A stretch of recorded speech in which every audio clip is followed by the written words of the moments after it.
முத இடத்துல இருந்த லூசிபர் முத இடத்துல இருந்தான். பரலோகத்துல ஃபர்ஸ்ட் பிளேஸ் அவனுக்கு தாங்க. அதுக்கு பிறகுதான் மற்றவங்க எல்லாம். ஆனா இந்த முத இடத்தை ஏன் இழந்தான் தெரியுமா? பெருமை, மேட்டிமை.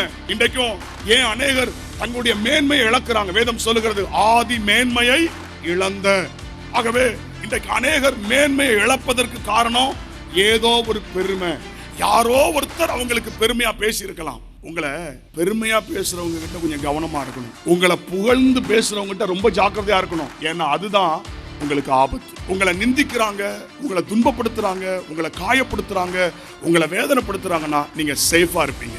ஆனா உங்களை பாராட்டினாங்கன்னா அதுவே உங்களுக்கு ஆபத்தாக மாறிடும். யாரும் நம்மை பாராட்ட வேண்டாம், முதல் இடத்தை தக்க வச்சுக்கிடுவோம். அல்லேலூயா. அப்ப இந்த முதல் இடத்தை நம்ம தக்க வைக்கணும்னா, முத இடத்துல இருக்கணும்னா கடைசி வரைக்கும் அந்த சர்வன்ட், அந்த பணிவிடைக்காரன், அந்த ஊழியக்காரன் சோத்திரம், அந்த ஆவியை பாதுகாத்துக்கணும். ஆவியில் எளிமை, எக்காரத்தை கொண்டு எதை குறித்தும் பெருமை செய்யக்கூடாது. எனக்கு மேன்மை என்ன?